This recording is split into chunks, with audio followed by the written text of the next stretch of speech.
몇 가지 전에하고 좀 하지 않는 게 있습니다. 예를 들어서 그 시간이 딱 돼서 이렇게 전에는 이렇게 종을 치고 이렇게 예배를 시작한다 의미 종을 쳤었는데 지금은 종을 치지 않습니다. 그 이유가 우리 전도사님이 준비하는 찬양부터 시작해서 이 모든 거 다 예배다. 정확히 따진다면은 준비 찬양이 없는 거죠. 마치 그거는 준비 이제 뭐 예배 아니고 또 이렇게 종을 딱 치면 그때부터 예배 드리는 것처럼 그렇게 생각하실까 싶어서 종을 치지 않습니다. 오해가 없으시기 바랍니다. 전에 실질적으로 그런 이야기를 들었습니다. 어느 전도사님이 예배 시작할 때 깜빡 잊고 종을 치지 않았습니다. 그 이후에 장모님들로부터 쫓겨났다고 들었습니다. 오래전의 이야기입니다. 오래전의 이야기, 정말 있었던 이야기입니다. 시작하는 종을 안 쳤다고 바로 쫓겨났습니다. 그래서 좀 너무했다 싶습니다. 종을 치지 않았다고 오해하지 마시고 이해를 해 주십시오. 두 번째는 우리가 성가대가 끝나면 이렇게 찬양이 끝나면 자네는 막 박수를 쳤습니다. 제가 책을 보면서 개혁주의 신앙에 입학해서 옳지 않다. 그 책에서는 그랬습니다. 왜냐하면 잘하면 박수 소리가 크게 나오고 못하면 조금 좁게 들리고 결국 누구한테 박수 치는 겁니까? 성가대들이 성가대한테 아이고 성가대 잘했네. 그래서 박수는 영광의 박수는 우리 하나님 앞에서만 치는 겁니다. 그래서 하나님 이 찬양을 받아주옵소서. 그런 마음이면 치시면 됩니다. 그런 마음이면 정말 하나님 이 성가대가 찬양을 불렀던 것처럼 하나님 이 찬양을 받아주옵소서 박수치면 됩니다. 그래서 그냥 사람에게 영광을 돌리지 않기 위해서 박수를 금했던 겁니다. 그럼에도 불구하고 만약에 정말로 하나님 성가대가 불렀던 찬양 이 찬양을 받아주옵소서 이렇게 영광의 박수치면 저는 좋다고 생각됩니다. 오늘 우리가 본문의 말씀 우리가 읽고 초막절의 실태 되신 예수 그리스도를 만나고 또 이 시간 그 예수를 증거하는 시간이 되기를 바랍니다. 이번 주 매일 성경 요한복음 7장과 8장을 묵상했습니다. 큰 명절인 초막절과 관련이 있습니다. 이 초막절은 유대인의 3대 명절에 속할 만큼 큰 명절입니다. 우리나라도 가장 큰 명절인 이제 구정을 맞이합니다. 어찌 보니까 딱 맞아떨어졌습니다. 뭐 우연인지 아니면 매일 성경 편집자가 그렇게 했는지는 모르겠습니다. 하지만 딱 맞아떨어지는 본문입니다. 요한복음 7장 2절에 이렇게 기록되어 있습니다. 유대인의 명절인 초막절이 가까운지라. 초막절 하면 때로는 수장절, 또 어떨 때는 장막절 이렇게 부르기도 합니다. 그래서 우리가 초막절이 어떤 절기인지 살펴보아야만 합니다. 그래야만 본문의 의미를 더 정확하게, 명확하게 이해할 수 있습니다. 자, 먼저 이 초막절 또는 장막절이라고 부릅니다. 그 이유가 뭐냐면 이스라엘 백성들이 40년 동안 이 광야 생활을 하면서 초막, 텐트를 쳤습니다. 이것을 기념하는 절기라서 이렇게 초막절, 또 장막절 이렇게 부릅니다. 실제로 유대인들이 예루살렘에 모이면 정말 100만 명 이상 되는, 어떨 때 200만 명, 참 많은 유대인들이 모여서 이 성전에서 예배도 드리고 제사입니다. 예배도 드리고 또 잠을 자야 되지 않습니까? 그러면 그 인원이 예루살렘에 다 잘 수가 없습니다. 그러면 예루살렘 밖에 광야에서 초막을 치고 그렇게 자기 조상들이 고생했던 것을 기념하며 자기들도 이렇게 절기를 지켰습니다. 그리고 수장절 이렇게 부르는 이유는 뭐냐면 모든 절기의 끝으로 추수가 끝난 후에 지키기 때문에 그래서 이것을 수장절이라고 부르기도 합니다. 이 절기는 일주일 동안 지킵니다. 그 일주일 동안 지키는 이 초막절에는 특별히 두 가지 중요한 예식이 거행되었습니다. 첫 번째는 초막절 첫날부터 시작해서 마지막 날까지 실로암 못에서 물을 길어다가 성전 제단에 붓는 의식이 있었습니다. 이거는 무리바, 때로는 르비딤이라고 합니다. 이러한 반석에서 물이 나오는 사건을 기념해서 지키는 예식입니다. 그래서 실로암 못에서 떠다가 물을 길어다가 첫날부터 마지막 날까지 계속해서 하나님 앞에 물을 붓는 그런 의식입니다. 두 번째는 성전 안에 있는 7 촛대가 있습니다. 7 촛대에 불을 환하게 밝힙니다. 이거는 첫날부터 마지막까지 계속해서 불을 환하게 밝힙니다. 성전 뜰에는 여인의 뜰입니다. 여인의 뜰에는 거대한 횃불을 밝혀 놓습니다. 이거는 뭐냐면 광야에서 구름기둥, 불기둥 할 때 그 불기둥을 상징하고 기념하는 것입니다. 구름기둥과 불기둥이 광야 40년 동안 이스라엘 백성들을 인도해 주신 것처럼 이와 같이 우리들을 인도해 주옵소서 하는 마음으로 이 불을 환하게 밝히는 겁니다. 그래서 나중에 예수님께서 8장에 나는 세상의 빛이다.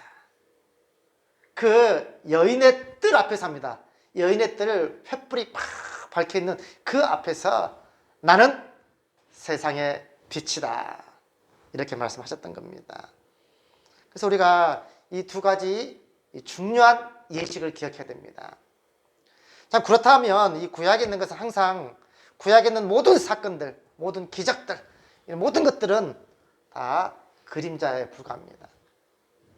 그래서 명확하게 사도 바울도 골로새서 2장 16절과 17절 이렇게 말씀합니다. 그러므로 먹고 마시는 것과 절기, 모든 절기입니다.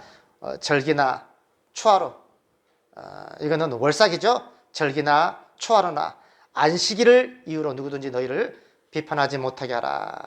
이것들은, 이 모든 것들입니다. 이 모든 것들은 장래일의 그림자에 불과하다. 그림자이나 이렇게 되어 있습니다. 몸은 실체는 그리스도의 것이니라. 그래서 구약은 모든 사건들입니다. 구약은 그림자고 신약은 바로 실체가 됩니다. 이것을 기억하십시오. 전 시간에 우리가 요한복음 5장의 한 부분 30절부터 39절 말씀까지 예수님께서 얼마나 영생을 주시고 싶으셨으면 그렇게까지 하셨을까? 제가 이 말씀을 전했습니다. 예수님께서 하신 그 모든 말씀이 참임을 말씀하기 위해서 세 증인을 내세웁니다. 율법에는 두세 증인이 있어야지 그 말이 참임이 증명이 됩니다. 그래서 예수님께서 이 세 증인을 내세우십니다. 그리고 세례 요한이 나에 대해서 증거했지만 나는 그 증거 받지 않겠다고 말씀합니다. 사람의 증거 받지 않겠다. 그래서 그 세 가지 증거가 뭐냐면 첫 번째가 예수님의 인격과 사역을 통한 예수님께서 이루게 하시는 그 모든 역사. 이것이 바로 첫 번째 증인이 되고 두 번째는 하나님 아버지입니다. 그래서 5장 37절에 또한 나를 보내신 아버지께서 친히 나를 위하여 증언하셨느니라. 이것만큼 큰 증거가 어디 있습니까? 이것만큼 큰 증인이 어디 있습니까? 하나님 아버지가 친히 나를 위해서 증언하셨느니라. 그리고 세 번째 증거가 뭐냐면 성경입니다. 5장 39절 말씀에 너희가 성경에서 영생을 얻는 줄 생각하고 성경을 연구하거니와 이 성경이 구약 성경입니다. 이 성경이 곧 내게 대하여 증언하는 것이니라. 이 성경 전체가 창세기부터 말라기까지 성경 전체가 예수님에 대해서 예수 그리스도에 대해서 증거하고 있다. 그래서 이 세 가지 것을 내세우면서 예수님께서 하신 그 모든 말씀이 참이다, 진리다. 왜 이렇게 말씀하시는 겁니까? 제발 믿으라는 겁니다. 제발 내 말을 믿으라는 겁니다. 그래야만 너희들이 영생이 있다. 그래야만 너희들이 구원을 받는다. 너희들이 그래야만 천국에 들어갈 수 있다. 제발 믿으라는 겁니다. 제발. 오늘도 마찬가지입니다. 오늘도 마찬가지입니다. 예수님의 친형제들도 예수님의 말씀을 믿지 못했습니다. 그래서 그 친형제들까지 예수님을 향해서 왜 이렇게 시골 구석에 머물러 있습니까? 이 초막절 큰 명절에 가까우니까 예루살렘에 올라가소서. 그래서 자신을 속 시원하게 밝히십시오. 그래서 예수님께서 이렇게 말씀합니다. 7장 6절에 아직 내 때가 아니다. 아직 내 때가 아니다. 그래서 올라가지 않겠다고 말씀합니다. 자, 올라가지 않습니까? 올라갑니다. 올라가지 않겠다라고 말씀하면서 그럼에도 불구하고 또 올라가십니다. 그것도 처음에는 은밀하게 올라가셨습니다. 그래서 7장 10절 하반절 말씀 이렇게 되어 있습니다. 은밀하게 가시니라. 은밀하게 가셨습니다. 그런데 나중에는 드러내놓고 큰 소리로 자신을 나타내십니다. 그 이야기가 그 예수님의 메시지가 7장부터 8장까지 계속 이어집니다. 그리고 두 증인을 내세우며 자신을 밝히십니다. 그래서 제가 첫 번째, 두 번째 성경은 이제 빼고요. 이 성경은 빼고 첫 번째, 두 번째 예수님의 인격과 사역을 통한 예수님께서 지금 일하시고 있는 이루시게 하고 있는 그 역사, 그것이 첫 번째 증거로 밝히고 두 번째 또 아버지입니다. 그래서 이 두 증거, 증인을 내세우시면서 제발 좀 믿으라는 겁니다. 그래야만 구원과 영생이 있기 때문입니다. 예수님께서 자신을 어떻게 드러내셨는지 말씀을 보면서 살펴보겠습니다. 예수님께서 조용하게 은밀하게 초막절에 올라가셨습니다. 올라가 보니 사람들이 그가 그리스도가 맞느냐 아니냐 많은 논쟁이 일어나는 겁니다. 어떤 사람들은 아니다. 그리스도가 어떻게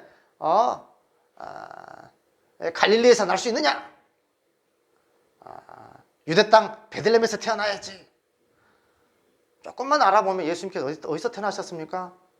사역은 갈릴리 지역에서 하셨지만 태어난 곳은 유대 땅 베들레헴 맞습니다. 또 어떤 사람들은 맞다. 아니 그리스도 메시아가 온다 할지라도 이렇게 많은 기적 이적 행할 수 없을 것이다. 그러니까 예수님께서 그 당시에 얼마나 많은 기적 이적을 행하는지 알 수 있습니다. 각양 각색병들, 수많은 병자들, 그리고 많은 사람들, 귀신 들린 사람들은 말 한마디로 꼬꾸라지고 귀신을 쫓아냈습니다. 소경을 눈에 뜨게 하고 안진병을 일으키고 문둥병자를 낫게 하고 심지어는 죽은 자까지도 살리셨습니다. 그러니까 그 사람이 그리스도가 아니면 누가 그리스도겠느냐. 그리스도가 온다 할지라도 메시아가 온다 할지라도 이만큼 기적을 일으킬 수 없을 것이다. 이게 논쟁이란 논쟁이란. 예수님께서 아직 자기의 때가 아니지만 자신을 드러내십니다. 그러니까 큰 소리로 말씀합니다. 그래서 오늘 읽었던 37절 말씀 보십시오. 명절 끝날입니다. 명절 끝날 곧 큰 날에 예수께서 서서 외쳐 이르시되 누구든지 목마르거든 내게로 와서 마시라. 나를 믿는 자는 성경의 이름과 같이 그 배에서 생수의 강이 흘러나오리라. 자신을 드러내놓고 서서 큰 소리로 외쳐서 말씀하셨던 겁니다. 사도 바울이 아까 이야기했던 것처럼 골로새서 2장 17절에 그랬죠? 이것들은 장래일의 그림자에 불과하다. 몸은, 실체는 그리스도의 것이니라. 그래서 구약에 있는 모든 사건들은 그림자고 신약 예수 그리스도가 실체가 되십니다.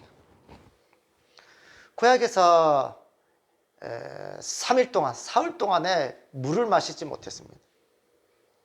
거의 죽을 지경입니다. 그럴 때 이스라엘 백성들이 반석에서 물이 나와서 다 마시고 살 수 있었습니다. 그게 출애굽기 17장 사건입니다. 이스라엘 백성들이 르비딤에 장막을 쳤습니다. 그래서 장막을 쳤는데 마실 물이 없습니다. 사흘 동안 마시지 못했습니다. 백성들이 원망합니다. 모세를 향해서 돌을 들어 치려고 합니다.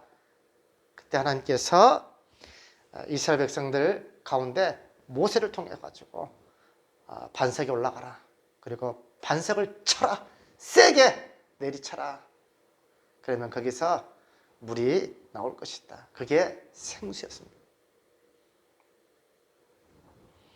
자, 우리가 한 가지 생각할 수 있습니다. 누가 잘못했습니까? 잘못한 이스라엘 백성들입니다. 그런데 누가 세게 맞습니까? 반석이 세게 맞습니다. 이스라엘 백성들이 돌을 들어 치려고 했습니다. 잘못은 이스라엘 백성들이 했는데 누가 맞냐면 반석이 맞습니다. 자, 신약에서는 반석을 어떻게 얘기한가? 고린도전서 10장 4절 말씀에 이렇게 됐습니다. 많은 사람들이 신령한 음료를 마셨으니 다 같이 신령한 음료를 마셨으니 이는 그들을 따르는 신령한 반석으로부터 마셨으며 그 반석은 곧 그리스도시다. 분명히 고린도전서 10장 4절에 그 반석은 곧 그리스도시라. 누가 맞은 겁니까? 반석이 맞았습니다. 곧 예수 그리스도가 맞아야만, 매를 맞아야만 이스라엘 백성들이 생수를 마시고 살 수 있었습니다. 이 사건은 앞으로 예수님께서 십자가에 죽으실 그 사건을 말씀해 주고 있는 겁니다. 지금 모든 사건이 십자가에 지금 딱 종결이 됩니다. 초막절은 그림자입니다. 초막절의 실체가 누구입니까? 바로 예수 그리스도입니다. 초막절을 지킨다고 신랑 못에서 물을 떠다가 그들은 계속적으로 첫날부터 마지막 7일까지 성전 제단에 물을 붓습니다. 다시는 우리에게 목마르지 않게 해주십시오. 이 광야에서 목마르지 않게 해주십시오. 그래서 이 물을 먹고 살 수 있게 해주십시오. 예수님께서 친히 그 초막절의 실체가 되신 예수님께서 친히 나타나셔서 나를 믿어야 한다. 누구든지 목마르거든 내게로 와서 마시라. 나를 믿는 자는 성경의 이름과 같이 그 배에서 생수의 강이 흘러나오리라. 예수님을 믿어만 합니다. 그래야만 그 배에서 생수의 강이 흘러나오리라. 이거는 출애굽기 17장의 예언의 성취기도 하지만 에스겔 47장을 또한 그 예언의 성취로 보고 있습니다. 에스겔 47장에 이렇게 되어 있습니다. 성전으로부터 흘러나오는 생수의 강물이 흘러나와서 성전으로부터 나오는 생수의 강물이 발과 무릎까지 차오르고 허리와 목까지 차올랐어.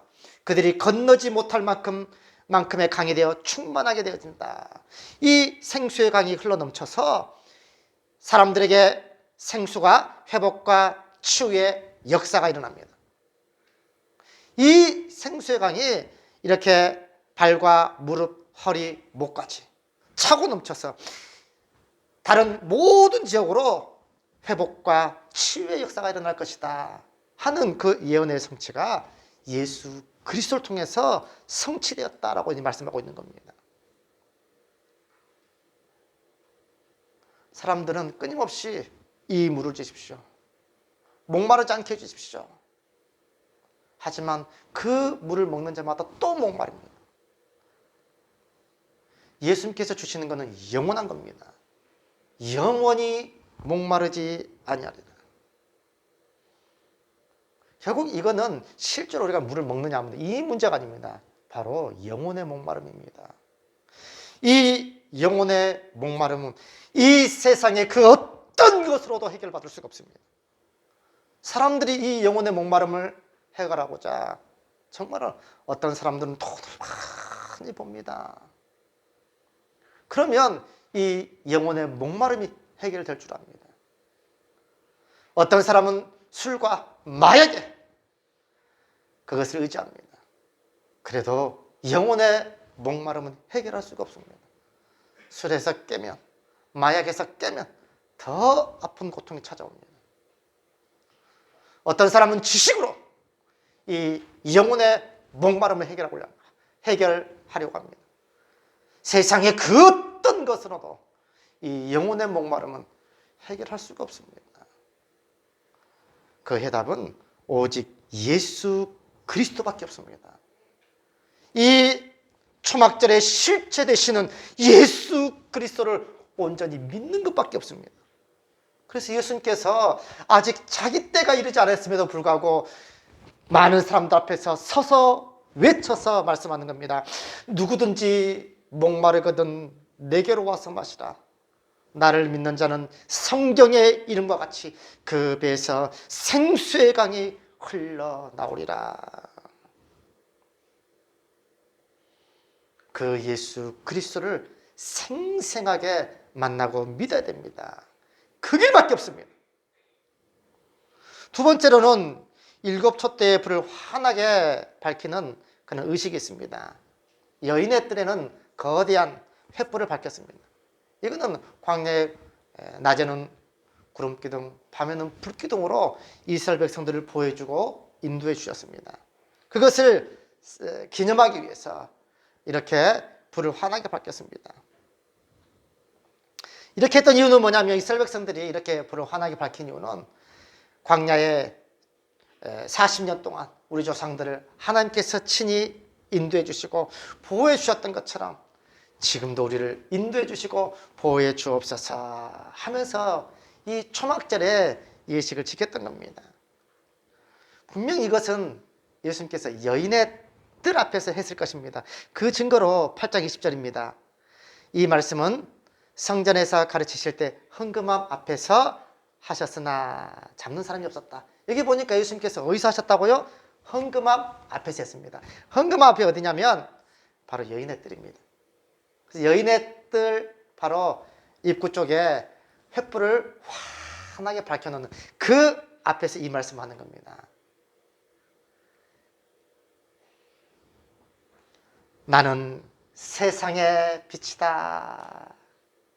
이건 구약의 나는 여호와다 이런 말하고 어찌 보면 똑같습니다. 에고의 에임 용법을 해가지고 나는 세상의 빛이다 선포하는 겁니다. 이 세상은 죄로 인해서 까만 어둠입니다. 그래서 이미 요한복음 1장에서 1장 5절에 빛이 어둠에 빛이 돼 어둠이 깨닫지 못하더라. 빛이 어둠에 빛이 돼. 빛이 누구면 예수님이면 빛이 이 세상 이 어둠에 빛이 돼 어둠이 깨닫지 못하더라. 그리고 1장 9절에서 이렇게 됐습니다. 참빛입니다. 거짓빛이 아닙니다. 참빛 곧 세상에 와서 각 사람에게 비추는 빛이 있었나니 예수님을 가리켜서 참빛이라고 합니다. 예수님께서 이 초막절 마지막 정말 환하게 밝혀있는 그 횃불 앞에서 나는 세상의 빛이다 선포하는 겁니다. 나를 따르는 자는 어둠에 다니지 아니하고 생명의 빛을 얻으리라.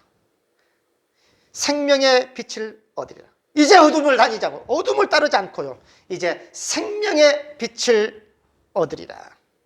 이 말하면 이제는 어둠의 자식이 아니라는 겁니다.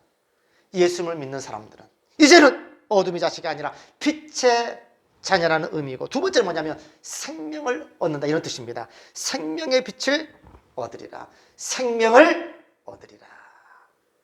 이런 의미입니다. 예수님께서 왜 이 환하게 밝혀있는 빛 앞에서 나는 세상의 빛이다 이렇게 선포하시는 겁니까? 지금 깜깜한 그러한 어둠에 있는 그런 죄인들을 향해서 지금 외치고 있는 겁니다. 나는 세상의 빛이다. 영적 소경들을 향해서 나는 이 세상의 빛이다 선포하고 계시는 겁니다.